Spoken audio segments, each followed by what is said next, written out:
우리 지난 시간에 이제 살펴봤던 것처럼 루벤, 그다음 누굴 살폈죠? 시몬, 레위. 이제 이어서 오늘 유다가 됐는데 야곱이 계속해주고 있는 유언과 예언 되겠죠. 예. 자, 이제 유다 순서가 된 건 왜 그렇지요? 레아의 아들들이기 때문에 그렇죠. 예. 그래서 이제 첫째가 잘 아시는 것처럼 루벤, 그다음에 시몬, 레위, 그다음에 이제 유다 순서가 됐기 때문에 지금 오늘 이제 유다에 대해서 얘기하고 있죠. 자, 근데 오늘 묵상하면서 제가 오늘 본문을 묵상하면서 개인적으로 좀 감정이입인가요? 예, 이제 유다 입장에 가서 한번 딱 생각을 해봤습니다. 그러면 이제 유다가 자기 아버지가 루벤, 시몬, 레위 형 순서로 쫙 했겠죠? 근데 자기 차례가 되었을 때 굉장히 조마조마하지 않았을까라는 생각이 들었습니다. 왜 그렇죠? 저 보세요. 형 루벤은 감추어졌던 죄가 드러났어요. 그 형제들이 얼마나 알았는지 모르지만 아버지가 딱 그것도 돌아가시는 마지막 순간에 유언인데 유언과 같은 하는 얘기를 하는데 자기가 한평생 감추고 있었던 아니면 알았다 하더라도 소문내기 싫었던 얘기를 아버지가 딱 꺼내는 거예요. 그리고 장자권 박탈, 그리고 저주받았죠. 그러니까 형제들이 어떻게 했겠습니까? 눈이 동그래졌겠죠. 그 다음에 시몬 레위는 더 심해요. 그죠? 네, 시몬 레위는요 불같아갖고 막 제일 나쁜 얘기들만 잔뜩 들었습니다. 네. 그러니까 형 큰형 루벤 저렇게 됐지, 시몬 레위 안 좋은 소리 듣지. 그러면 자기 차례니까 자 자기도 아마 조마조마했을 거예요. 왜 그러냐면 이유가 있습니다. 이제 뒤에 살펴보겠는데 아마 조마조마했을 거예요. 왜냐하면 자기도 죄가 들통나는 일이 있지 않을까 그런 생각을 했는데 놀랍게도 반전이 일어났죠. 장자권이 유다에게 떨어졌습니다. 예, 여기 보시면 8절에 유다야 너는 내 형제들이 찬양할 자니 그 다음에 뭐 내 손의 원수들이 목을 잡을 것이요. 이건 간단히 보시고 그 다음에 뒤가 중요하죠. 내 아버지의 자녀들이 내 앞에서 절하리로다. 이거 요셉이 했던 얘기랑 똑같은 얘기를 하죠. 예, 내 아버지 자녀들이 내 앞에 절하리로다. 여기서 이제 그러면 요셉에 대한 그 얘기는 뭐고 정확히 이제 므낫세하고 에브라임에 대한 얘기는 뭔 거고 그 다음에 또 유다 얘기는 또 뭐냐 우리가 혼돈이 될 수 있기 때문에 이 장자권에 대한 내용을 정리해 볼 필요가 있습니다. 장자권은 지난번에도 제가 한번 말씀드렸던 것처럼 두 가지 내용으로 구성되어 있죠. 첫 번째는 뭐냐면 형제들을 다스리는 통치권이 있습니다. 장자권은 두 가지가 있는데 통치권이 있고요. 그 다음에 이 통치권과는 다르게 이스라엘 백성들은 땅을 상속유업으로 받습니다. 근데 이 상속유업을 받을 때 장자는 항상 두목. 그러니까 통치권하고 상속유업 두목 이거죠. 그런데 앞에서 우리가 이미 요셉을 통해서 찾아봤죠. 아버지 야곱이 그 자신의 손자인 에브라임과 므낫세를 입양하는 것을 통해서 그러니까 그 요셉에게 가야 될 두 몫을 입양함으로 누구한테 줬습니까? 두 손자한테 줬죠. 그러니까 두 손자한테 준 것은 상속권입니다. 상속권. 두 몫의 상속권. 자, 그래서 역대기상 5장 1절에 이제 그게 나와 있고요. 찾아보진 않겠습니다. 이미 한번 찾아봤기 때문에.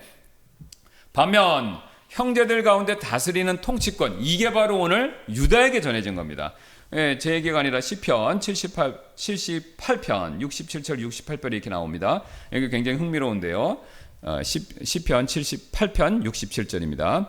또한 그분께서 보세요. 요셉의 장막을 거절하시고 에브라임의 지파를 택하지 아니하셨으며 그 다음에 68절 오직 유다 지파 곧 그분께서 사랑하신 시온산을 택하셨도다. 그러니까 지금 누구를 택했대요? 여기서는요. 유다를 택했다는 거죠. 요셉하고 에브라임은 아니다라는 거죠.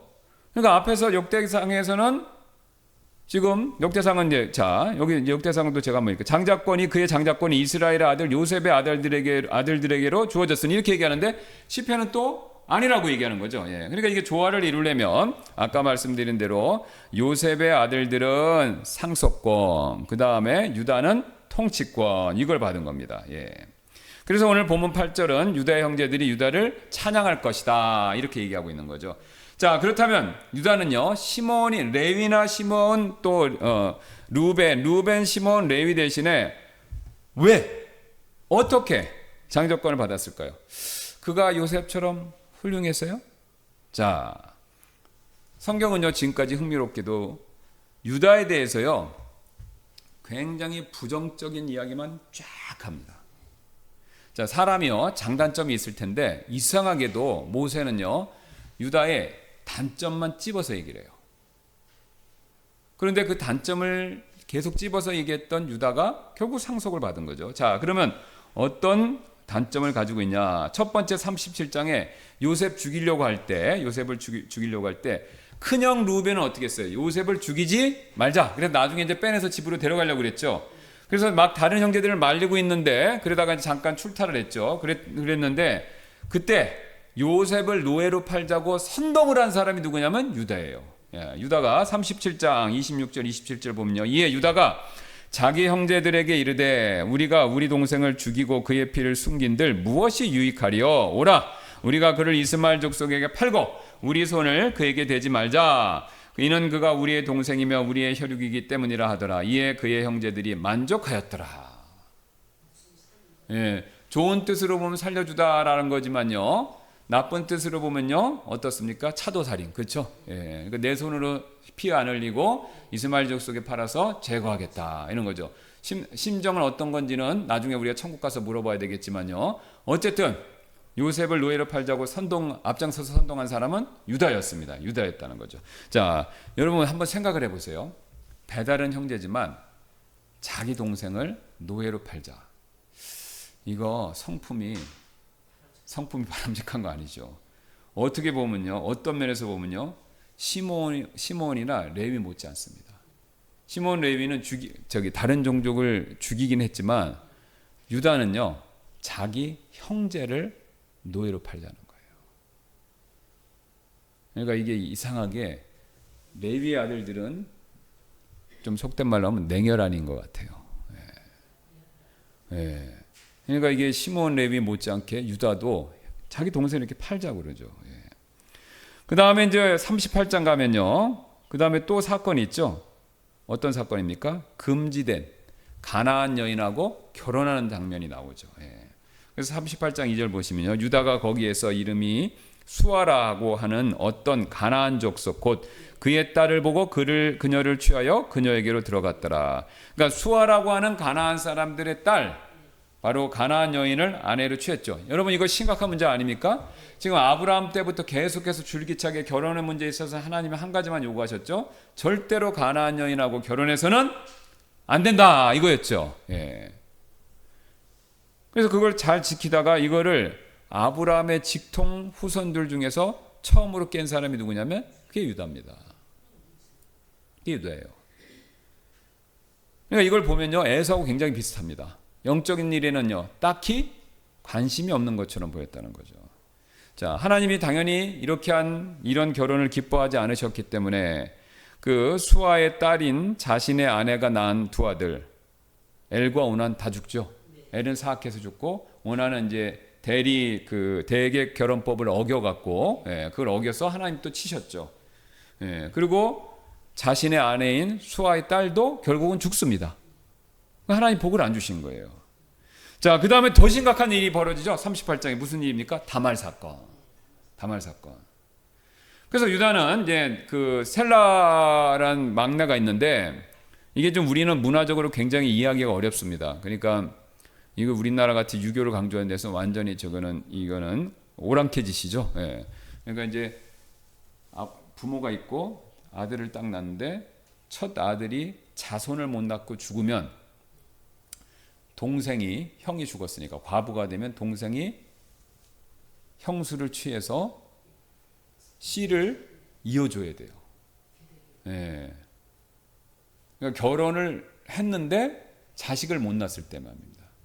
이거를 이어줘야 돼요. 그러면 요 형수를 취해서 우리나라도 고구려 형사 취수라고 해서 옛날에 국사 시간에 배우셨을 거예요. 이제 그런 제도가 있는데 그거하고 굉장히 비슷한 겁니다. 그럼 이렇게 해서 자손을 낳으면 그 자손은 이 남자의 자손이 아니라 형의 자손이 되는 거예요. 그러니까 형의 자손이 되니까 그 집의 계보가 형을 따라서 유지된다. 요걸 지키기 위해서입니다. 그래서 이걸 어려운 말로 대개 결혼법 이렇게 얘기를 하죠. 그런데 엘이 그렇게 했는데 죽었죠. 오난이 했는데 오난이 이제 그 그 씨를 주지를 않았죠. 예, 주지 않으니까 하나님이 이 대개 결혼법을 어겼기 때문에 오난을 치셨어요. 예. 그러니까 이제 이 순서대로 가면 누가 가야 돼요? 셀라가 가야 되는데 셀라가 어리니까 유다가 어떻게 했습니까? 좀 기다려라. 근데 이제 가만히 유다도 생각해 보죠. 야, 이게 저주받았구나. 우리 아들들이 자꾸 죽는 게, 그리고 또 다말이 이 여자가 문제가 있나 보다. 뭐 이제 이렇게 미신이 또 강할 때잖아요. 그죠? 예. 그 남편도 빨리 죽고, 예. 그러니까 이렇게 되니까 이게 문제가 있나 보다. 그러니까 이제 자기 마지막 셀라 남았는데 셀라도 주면 죽을 것 같으니까 겁이 덜컥 난 거죠. 예. 그러니까 이제 미루고 안 줘버린 겁니다. 근데 시간이 지나서 이제 다말이 아시는 것처럼 이 대개결혼법에 따라 이게 권리예요. 우리로는 문화적으로 굉장히 이해하기 어렵지만 그 유대인의 문화에 있어서는 그게 당연시 되는 겁니다. 실제로 이건 여담인데 일본도 그런 경우가 있었어요. 태평양 전쟁 때 그 남자들이 엄청 많이 죽었잖아요. 그 형수가 과부가 됐잖아요. 그러니까 밑에 그 어린 그 동생들 있죠. 그 동생들이 좀 나이가 먹어서 결혼을 해서 집안을 이루어주는 일을 일본도 많이 했다고 합니다. 현대에도. 예. 그게 또 신기한 건요. 신기한 것까지는 아닌데 유럽에도 귀족들도 그런 게 있어요.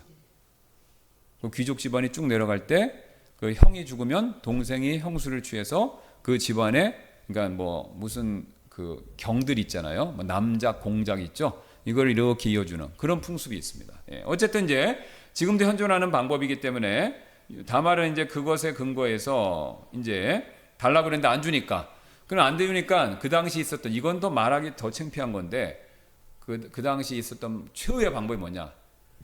자기 시아버지의 씨를 받는 거예요.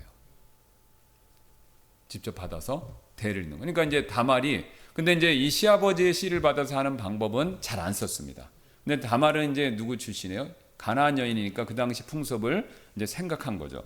그래서 어쨌든 다말이 이제 창녀짓을 해서 베레스와 세라를 낳았죠. 뭐 이제 창녀짓을 한 거는 이 여자가 음탕하기라기보다는 그 당시에 뭐냐면 이제 그 유다가 이제 양 털 깎으러 올라갑니다.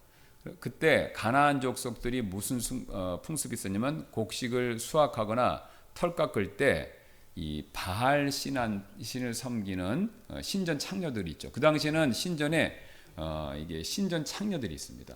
그래서 이 신을, 이방 신을 경배하는 방법 중에 하나가, 좀 말하기 부끄럽지만 성적 행위가 포함되는 거예요. 그래서 성적 행위를 해서 바알이라든가 이방 신을 자극해서 풍요를 준다, 이런 미신이 있었어요. 그러니까 그런 풍습이 있었기 때문에, 그래서 이제 이게 항상 성경에서는 성적 타락을 뭐하고 연결시키냐면 우상 숭배하고 굉장히 밀도 있게 연결을 시키는 겁니다. 그러니까 이제 그런 풍습이 있었기 때문에 이게 이제 유다가 그 당시 풍습을 아마 영향을 받아서 그래서 아마 이제 그 창녀를, 신전 창녀를 찾았던 거 아니냐라고 생각하는 거죠. 또 다말도 그걸 이용해서.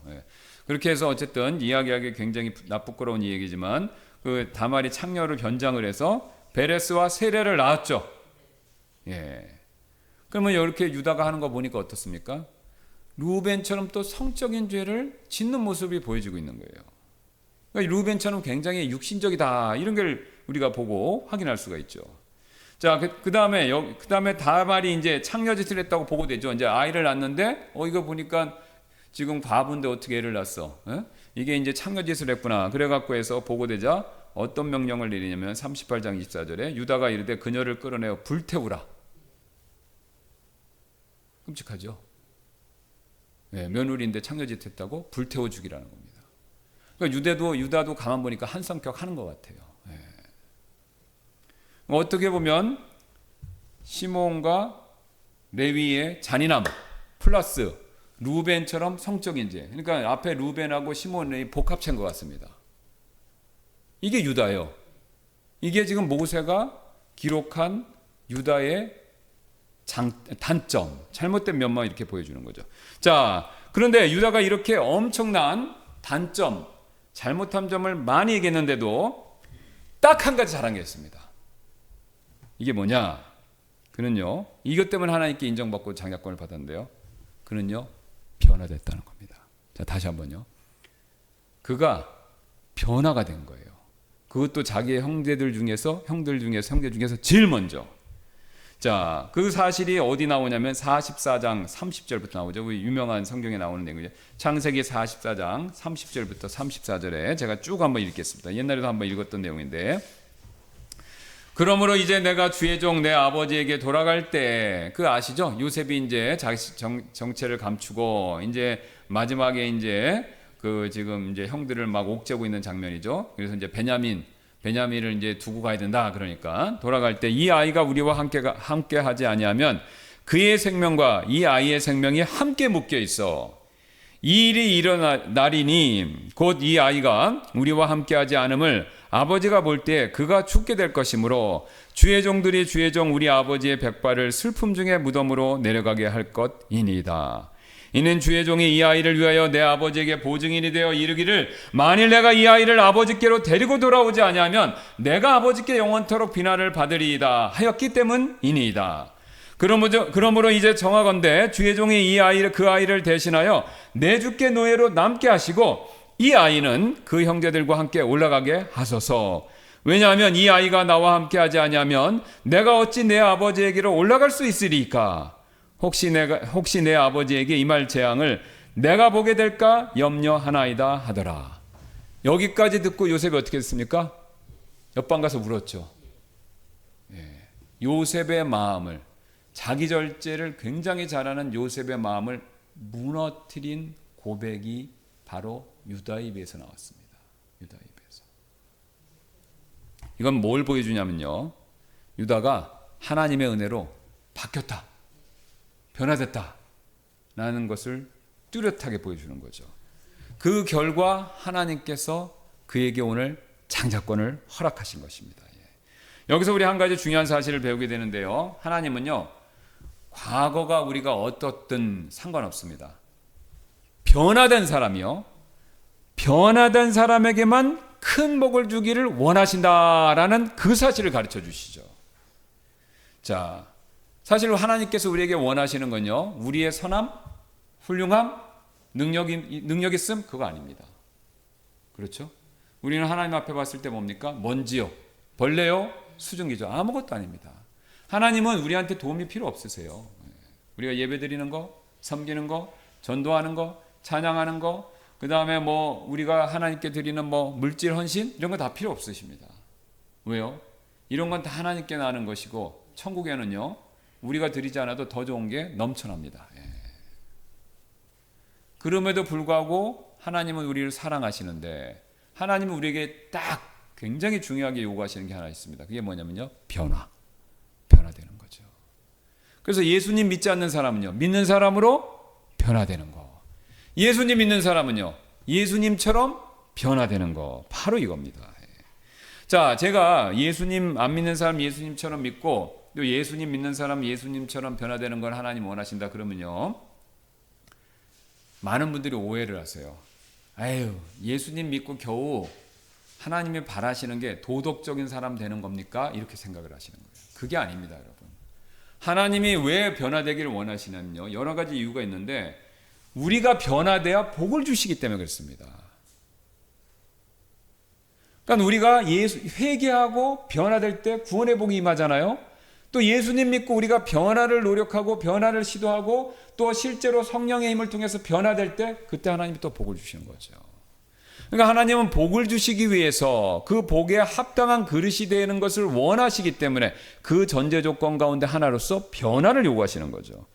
쉬운 예로요, 우리가 예수님처럼 하나님 절대적으로 신뢰해 보세요. 염려, 걱정의 문제로부터 자유로워질 수 있죠. 이게 축복입니다. 또 예수님처럼 화가 엄청나지만 다른 사람을 용서할 때 어떻습니까? 미움과 분노의 올무에서 벗어날 수 있죠. 누누이 말씀드리지만 미움과 분노, 이건 창살입니다. 감옥 없는 창살. 우리가 우리 스스로 창살을 만들고 열쇠도 갖고 있어요. 우리가 우리 스스로의 마음을 가두는 겁니다. 그럼 그렇게 갇혀 있으면요, 누구만 손해입니까? 나만 손해죠. 나만 손해예요. 왜냐면요, 하나님은 그런 감옥에 있는 것을 원치 않으시기 때문에 그렇죠. 자, 또한 예수님처럼 우리가 욕심으로부터 절제하는 마음을 가질 때 어떻습니까? 우리 여러분 이게 사람이 참 이상해요. 욕심을 딱 내면요 시야가 좁아져요. 왜? 그것만 보니까. 그죠?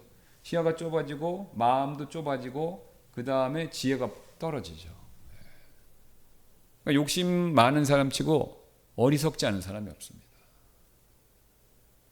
그러니까 우리가 욕심을 버리고 절제해야 마음도 넓어지고 시야도 넓어지고 더 지혜로워지는 거죠. 그런데 우리가 예수님처럼 욕심을 절제할 때 어떻습니까?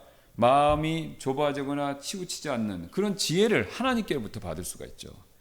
또 우리가 예수님처럼 선한 행위를 따를 때 어떻습니까? 우리 마음 안에 참 만족과 기쁨 이게 넘쳐나죠. 육체를 따르면 괴로움이 있고 성령을 따르면 어떻습니까? 예수님 따라 성령을 따르면요 기쁨이 있죠. 그러니까 하나님 우리가 이렇게 변화될 때 축복해 주시고 우리에게 좋은 걸 주신다라는 거죠. 그래서 성경은 자꾸 우리에게 선을 행하고 완전한 사람이 되라 이겁니다. 그러니까 도덕적인 사람이 되라는 뜻이 아닙니다. 이건 세상 사람들 생각이고요. 선을 행하고 완전한 사람이 되면 많은 축복이 임하기 때문에 우리의 유익을 위해서 그런 사람이 되라는 거죠. 제가 여기 놓은 말씀들 한번 보시기 바랍니다. 그래서 성경이 이렇게 얘기하죠. 디모데후서 3장 16절 우리가 이거 잘 아시는 말씀인데 16절까지는 잘 아시는데 17절은 유심히 잘 안 보십니다. 보통 모든 성경 기록은 하나님의 영감에 의해 주어진 것으로 교리와 책망과 바로잡음과 의로 교육하기에 유익하니 자 이렇게 하는 목적이 뭐죠? 이것은 하나님의 사람이 완전하게 되는 목적이 뭐죠? 모든 선한 일들에 철저히 갖추어지게 하려 함이라. 그러니까 우리가 성경 읽고요. 그 다음에 외우고 성경 지식을 갖는 궁극적인 목적이 나 성경 많이 한다라는 것을 자랑하려는 것이 아니라요. 여기 나와 있죠. 완전하게 되어 하나님의 사람이 완전하게 되어 선한 일들에 철저하게 갖춰지는 겁니다.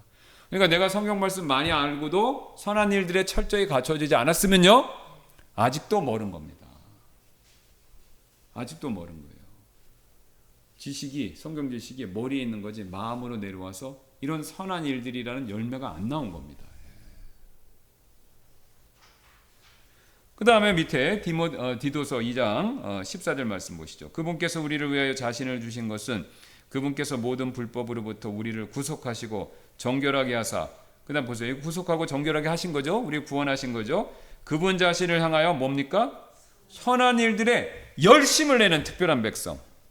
선한 일들에 열심을 내는 특별한 백성이 되게 하려 하심이라. 근데 그 열심을 내는 내용이 뭐냐면 선한 일들입니다.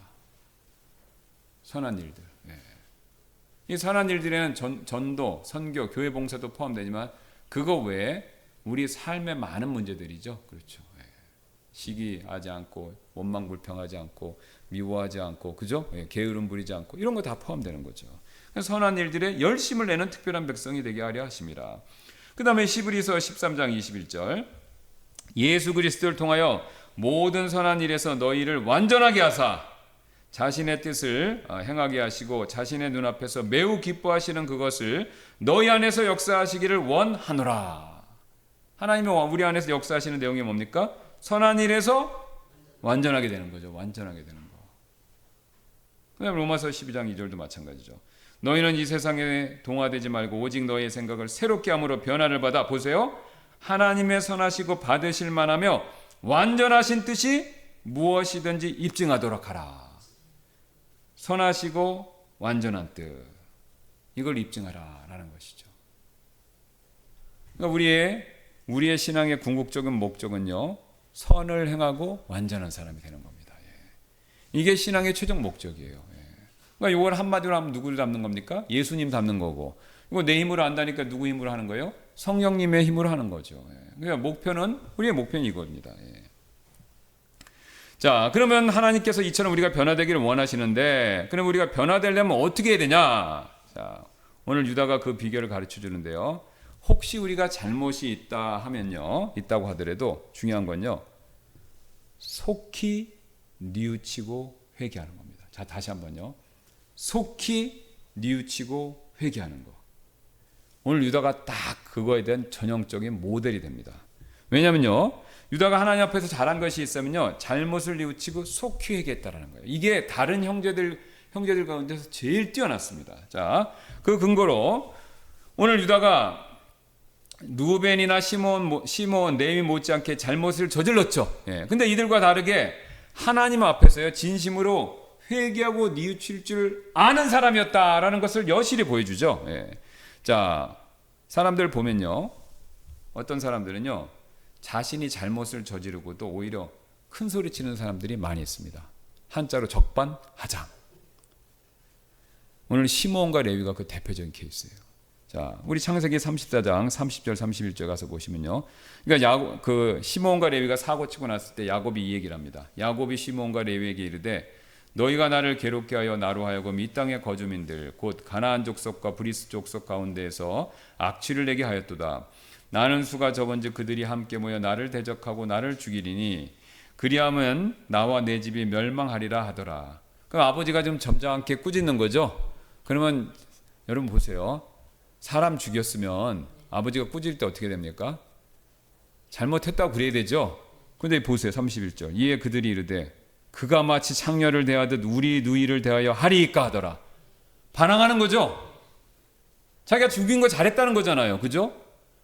아니 사람을 때리거나 뭐 물건을 망가뜨렸으면 이런 얘기를 해도 이해가 됩니다. 그래서 사람을 그렇게 많이 죽여놓고 어떻게 얘기하고 있습니까? 그 창녀 대하는 거 당연히 죽여야 되는 거 아니냐 이런 식으로 역정을 내는 거지 않습니까? 오히려 잘못을 저지르고 큰 소리 치는 모습을 보여주죠.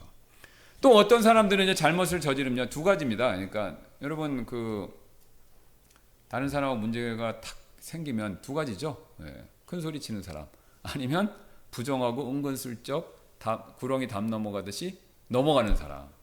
이 케이스가 누굽니까? 루벤. 그 아버지 앞에서 잘못을 저지르고 그 수십 년 동안 모르는 척하고 지나갔잖아요. 그러니까 루벤은 감추는 스타일. 시몬과 레위는 성격이 강하니까 적반하장으로 나오는 스타일. 자, 근데 유다는 달랐다라는 걸 계속 성경에 보여줍니다. 자, 하나님께서요 그 사람의 잘못, 그들의 물론 형들을 포함해서죠 그의 잘못을 딱 보여주셨을 때 매번 즉시로 그 회개를 합니다. 그 근거로 우리 38장 26절에 보시면요, 이 유다가 이제 다말이 증표 세 가지 줬죠. 뭡니까? 도장, 팔찌, 지팡이. 이 세 가지를 딱 보여주니까 어떻게 했냐? 거기서 그걸 부인하거나 화를 내지 않습니다. 자신의 잘못을 깨닫고 즉시로 회개하고 인정하는 모습을 보여줘요. 그래서 창세기 38장 26절 보면 이에 유다가 그것들을 알아보고 이르되 그녀가 나보다 더 의롭도다. 그죠? 인정하는 거죠. 이는 내가 그녀를 내 아들 셀라에게 주지 아니하였기 때문이로다. 자기 잘못을 인정하죠. 그리고 그가 더 이상 그녀를 알지 않았더라. 그러니까 똑같은 죄를 더 이상 짓지 않은 거예요. 회개하고 더 이상 죄를 짓지 않았습니다. 그 다음에 44장 16절에 가서 보시면요, 이제 베냐민 자리에서 은잔이 나왔죠. 그래서 이제 전부 베냐민이 이제 노예로 붙들려 가게 되었죠. 자, 이때 자신이 놀라운 고백을 합니다. 요셉을 노예로 판 죄를 하나님께 인정하고 회개하는 모습을 딱 해요. 44장 16절. 유다가 이르되 우리가 내 주께 무슨 말을 하오리이까? 무엇라 고하리이까? 혹은 어떻게 우리의 결박함을 입증하리이까? 하나님께서 당신의 종들의 불법을 찾아내셨사오니 보소서 우리와 이잔이 발견된 자가 다 내 주의 종이니이다 하더라. 하나님 앞에서 죄를 인정하고 고백하죠. 근데 이 고백을 누구만 하고 있습니까? 유다만 하고 있다는 겁니다. 유다만. 그리고 그 뒤로 아까 읽었던 말씀처럼 22년 전에 요셉을 노예로 판 죄를 회개하고 뉘우치는 표시로서 44장 18절부터 34절까지 무려 17절에 걸쳐서 반성문 썼죠. 창세기에서 제일 긴 반성문입니다. 반성문을 요셉 앞에서 딱 낭독을 한 거예요. 그리고 마지막에 33절에 이 얘기를 하죠. 그러므로 이제 청하건대 주의 종의 그 아이를 대신하여 내 주께 노예로 남게 하시고 이 아이는 그 형제들과 함께 올라가게 하소서. 뭡니까? 과거에 22년 전에 요셉을 자기가 노예로 팔았기 때문에 이제는 그 죄값을 자기가 받고 제가 노예가 되겠습니다. 자기 죄를 회개하고 인정하는 모습을 딱 보여줍니다. 여러분 어떻습니까? 이게 죄를 유다는 다른 사람들 못지않게 많이 지었지만요, 자신의 죄를 깨달았을 때 어떻게 했습니까? 망설임 없이 즉시로 회개했다라는 거죠. 여러분 우리도 똑같습니다. 우리도요 루벤처럼 정욕을 이기지 못해서 죄를 지을 때 있죠. 뭐 탐식, 뭐 돈 욕심, 예? 뭐 성적인 욕심도 마찬가지고 우린 욕구 때문에 욕심 때문에 죄를 질 때가 있습니다. 또 시몬이나 레위처럼요. 내 분노, 감정, 격정을 통제를 잘못해서 죄질 때 있죠. 예, 그 죄질 때 있습니다. 아니면 유다처럼 이 두 가지를 합쳐서 그죠? 욕심 플러스 성격이 안 좋아요. 그러니까 막 이제 굉장히 큰 잘못을 질 때도 있죠. 그런데 여러분 이런 죄를 져서도 문제지만요. 더 심각한 문제가 있습니다. 바로 뭐냐면요. 죄 짓고요. 빨리 회개 안 한다는 겁니다. 이게 제일 큰 문제예요. 빨리 회개 안 하고요. 르우벤처럼 어떻습니까? 두리뭉실 하나님 앞에서 그냥 덮고 넘어가려고 그러거나 아니면 시몬이나 레위처럼 어떻습니까? 다른 사람 탓 아니면 심지어는 하나님 탓. 그런데 우리는요. 이런 행동을 해서는 안 된다라는 거죠. 정반대로 유다처럼요. 죄 졌더라도 즉시로 회개된다. 왜 그렇죠? 하나님께서는 이미 우리를 다 용서하시고 기다리시기 때문에 그렇습니다. 골로새서 1장 14절에 이런 말씀이 있죠. 그분 안에서 우리가 그분의 피를 통해 구속 곧 죄들의 용서를 받았도다. 그러니까 하나님은요. 이미 우리의 과거, 현재, 미래의 모든 죄를 다 용서해 주셨어요. 그래서 용서를 다 해주시고 항상 우리 하나님은 탕자의 아버지처럼 양팔을 벌리고 우리가 주님 품으로 다시 오기를 정확하게 얘기해서는 교제관계죠. 교제관계의 회복을 원하시는 거예요. 그런데 거기로 안 돌아가는 게 누굽니까? 그게 바로 나죠. 그게 바로 납니다. 흥미로운 사실은요. 요셉은요. 형들을 보기 전부터 이미 용서했어요. 그렇죠. 형들 보자마자 체포 안 했잖아요. 형들을 보기 전부터 용서하고 형들의 잘못을 고쳐서 자기와 하나가 되기를 원했기 때문에 형들을 쭉 시험하면서 이끌어줬죠. 하나님도 똑같습니다. 하나님은 이미 다 용서해 주셨어요. 누구 때문에요? 예수 그리스도 때문에. 그런데 그 용서를 해줬지만 요셉한테 다가가지 못한 건 누굽니까? 형들 스스로죠. 나중에 요셉이 정체를 딱 드러내니까 어떻게 형들이 가까이 못 가잖아요. 가까이 못 가니까 형들이 가까이 오라고 그러잖아요. 그러니까 그제서야 가까이 가서 말했다고 그런 거예요. 요셉은 이미 다 용서했는데 형들은 자기의 죄를 회개 안 했기 때문에 요셉한테 못 간 거죠. 두려움에 계속 따른 거죠. 여러분 우리도 똑같습니다. 하나님은 이미 다 용서해놓고 항상 우리를 기다리시는 거예요. 근데 우리가 못 돌아가는 겁니다. 우리 마음이. 그래서 욥기 우리 거기 적어놓은 요엘서 보시면 요엘서 2장 13절 너희 옷을 찢지 말고 너희 마음을 찢으며 주 너희 하나님께로 돌아오라. 이는 그분께서 은혜로우시고 긍휼이 많으시며 노하기를 더디하시고 큰 친절을 베푸시며 재앙에서 돌이키시기 때문이라. 요한일서 1장 9절 너무 잘 하시는 말씀이죠. 만일 우리가 우리의 죄들을 자백하면 그분께서는 신실하시고 의로우사 우리의 죄들을 용서하시며 또한 모든 불의에서 우리를 정결하게 하시느니라. 잠언 28장 13절도 같은 내용 말씀하시죠. 자기 죄들을 숨기는 자는 형통하지 못하나 누구든지 그것을 자백하고 버리는 자는 긍휼을 얻으리라. 회개의 중요성을 강조합니다. 자, 이렇게 우리가 회개하고 변화를 추구할 때 하나님께서 복을 주시고요. 그 본보기로 오늘 유다를 딱 보여주셨죠. 이렇게 변화된 유다에게 엄청난 많은 복을 주셨습니다. 가장 먼저 앞에서 얘기했던 것처럼 장자권 받았죠. 그러니까 유다 자손은요 이스라엘 12지파 중에 수가 제일 많아요. 민수기 1장 27절 보시면 74,600명입니다. 가장 큰 지파고요. 거기 지도 보시면 땅도 제일 큰 땅을 수가 많으니까 큰 땅을 얻고 49장 11절 보세요. 그가 자기 어린 수나기를 포도나무에 매며 자기의 나귀 새끼를 최상의 포도나무에 매고 또 그가 자기 옷을 포도음료에 빨며 자기 우복을 포도의 피에 빨았도다. 이게 뭐냐면 포도음료로 세탁할 만큼 그러니까 물같이 쓸 만큼 포도음료가 풍부했다. 이게 포도음료는 그 당시의 경제력의 상징이죠. 번성했다 이겁니다. 그 다음에 49장 12절도 같은 내용이 나오죠. 그의 눈은 포도음료로 인하여 붉겠고 그의 이는 우유로 인하여 희리로다. 우유가 요새는 싸지만요. 그 당시 우유가 고가품입니다. 그러니까 우유를 많이 먹어서 이가 늘 하얘질 정도로 그렇게 풍성했다. 이걸 얘기하는 거죠. 게다가 9절 8절 말씀 보면요. 왕이 유다 지파에서 나오죠. 계속. 자, 유다야 8절. 너는 내 형제들이 찬양할 자니 내 손이 내 원수들의 목을 잡을 것이요 내 아버지의 자녀들이 내 앞에서 절하리로다. 실제로 원수의 목 잡는다고 얘기가 나오는데 다윗이 골리앗의 목을 딱 잡고 나서부터 왕이 됩니다. 그 다음에 9절에는 또 이런 말씀이 나오죠. 유다는 사자 새끼로다. 내 아들아 너는 탈취한 것을 떠나 위로 올라갔도다. 그가 엎드리고 웅크린 것 같이 사자 같고 늙은 사자 같으니 누가 그를 깨워서 일어나게 하려. 자, 고대 근동에서는 사자는 왕권을 상징하는데 사자 새끼라고 그러니까 뭘 얘기합니까? 바로 유다로부터 왕권이 온다. 그 왕권 첫 번째 왕이 누굽니까? 다윗이죠. 다윗입니다.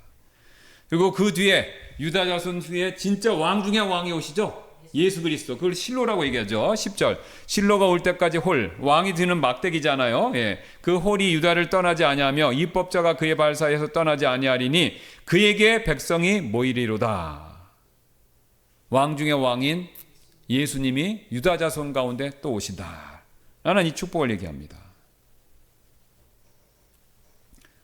오늘 이처럼 유다가 엄청난 복을 많이 받았는데 여러분 앞에서 살펴봤던 것처럼 루벤이나 시몬 레위보다 뭐가 잘난 게 있어서가 아닙니다. 성격이 좋아서도 아니고요. 착한 일을 많이 해서도 아니에요. 나쁜 일을 하기에는 서로 막상막하요. 레아의 아들들답게. 그러나 뭐 하나 잘했습니까? 회개하고 주님 앞에 변화를 추구했다라는 거죠. 자, 주님께서 시편 94편 14절에 이런 말씀을 하셨죠. 이는 주께서 그분의 백성을 버리지 아니하시고 그분의 상속 백성을 저버리지 아니하실 것이기 때문이니이다. 여러분 우리도 똑같습니다. 우리가 하나님의 상속 백성이지 않습니까? 우리가 상속 백성으로서요 죄질 때 있습니다. 저와 여러분 모두 다. 그런데 죄를 짓고요 루벤처럼 살짝 넘어가려고 해서도 안 되고요 시몬과 레위처럼요 다른 사람 탓 하나님 탓해서도 안 된다라는 겁니다. 유다처럼요 즉시 하나님 앞에서 죄를 인정하고 회개하고 고백하고 변화를 우리는 추구해야 된다는 거죠. 그럴 때 하나님께서 우리에게 주시는 놀라운 축복들이 있습니다. 이 땅에서의 축복, 하늘에서의 축복, 또 영적인 축복, 또 땅의 축복들이 있어요. 예. 여러분 예를 들어서 분노를 오래 갖고 있으면 어떻게 됩니까? 심신이 안 좋아지죠. 예. 그러니까 빨리 내가 화난 일이 있어도 용서하고 마음을 바꾸면요 그건 내가 거기서 축복을 받는 겁니다. 근데 그거 내가 쌓아놓고 있으면요 나만 손해인 거예요. 나만 손해. 보세요. 심신이 괴롭고 천국 가선 상이 없고 그죠? 예. 그래서 손해볼 일을 할 필요가 없죠. 예. 그 다음에 하나님 앞에서 열심을 내는 거. 예. 열심을 내는 것도 마찬가지입니다. 이 세상 삶은 정해져 있고 우리가 살다가 결국은 가는 건데 나이 드시니까 어떤 분 부지런한 분은 이런 말씀을 하시더라고요. 어차피 죽을 거 아끼면 뭐하냐. 예, 부지런히 열심히 살다가 천국 가서 편안히 살아야지. 예. 그러니까 그 얘기도 일리 있는 말씀이에요. 사실은. 예. 우리 몸을 살살살 아껴서 살다가 무덤으로 가든지 좀 더 열심히 살아서 많이 쓰다가 무덤으로 가든지 무덤은 똑같이 갑니다. 그렇죠? 예, 몸 살인다고 무덤에 안 가는 거 아니지 않습니까? 예.